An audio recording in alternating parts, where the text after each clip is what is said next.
Vamos lá para mais uma dúvida ao vivo aqui na comunidade secreta. Éder Letícia. Éder Letícia. Boa tarde. Segue a dúvida de um caso de família para resolver. Meu avô e minha avó se separaram em 1985. E na sentença de separação se determinou que a casa, adquirida em nome do meu avô pela Coab, ficaria para as filhas do casal, com usufruto vitalício para minha avó e que é sua ex-esposa hoje, perdão, sua ex-esposa, ok. Só para lembrar sobre usufruto vitalício, tem uma questão interessante, né? A gente já falou de usufruto em live, mas eu gosto de trazer usufruto sempre. O caso, que eu já vou voltar aqui, mas a gente não pode esquecer, né? O pai doa o imóvel, o pai e a mãe doam o imóvel para o filho e guardam o usufruto. Aqui no usufruto tem duas coisas interessantes. O usufruto pode ficar para os dois. Se morre um, cancela metade do usufruto. Morre o outro, cancela a outra metade. Ou, se o usufruto tiver um acréscimo um do outro, tem que estar expresso, morre um, passa o usufruto dele todo para o outro. Só quando esse aqui morrer que o usufruto extingue, tá? Tem essa possibilidade também. Aqui no caso, era uma casa da Coab. O casal se separou e disseram assim, não, o imóvel fica com as filhas e o usufruto fica com a mulher. O cara saiu da jogada, ok? Até aqui tudo bem. Coab. Como faço para fazer o registro no cartório em nome das filhas do casal? Grande pergunta! Grande pergunta! Como faço para botar o imóvel em nome das filhas? E aqui eu vou fazer mais um parênteses. É muito comum nesse país que você vive que quando os casais se separam, se divorciam, encerram a sociedade conjugal, que não se acertem muito quanto o patrimônio, e aí sempre aparece alguém com aquela ideia brilhante, que diz assim, tá, se a gente não está se acertando, coloca o imóvel em nome dos filhos. Por que eu digo ideia brilhante? Né? Porque é uma ideia para resolver o problema. Né? Depois cria outro, mas resolve na hora um problema. Aí então eles se separam, o imóvel fica em nome dos filhos, e essa ida para o nome dos filhos tem agora variáveis. Primeira variável, como o imóvel vai para o nome dos filhos? A sentença serve para o registro de imóveis? Deve-se fazer uma escritura de doação para os filhos?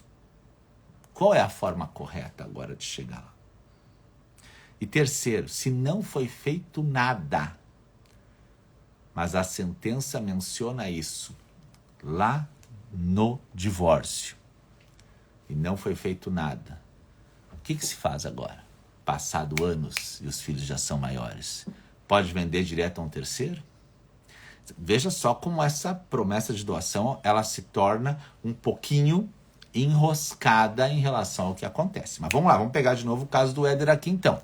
O vô e a avó se separaram em 85 e na sentença do divórcio determinou o quê? Que a casa ficaria com as filhas do casal e o usufruto com a vovó, né? A mãe deles. Ok. Como faço para fazer o registro do cartório no nome das filhas? Recolhe-se imposto de doação? Sim, me parece que sim, né? Porque realmente, se o imóvel estava em nome do casal, recolhe a doação para eles. Perfeito. O juiz apenas determina que passa para o nome das filhas.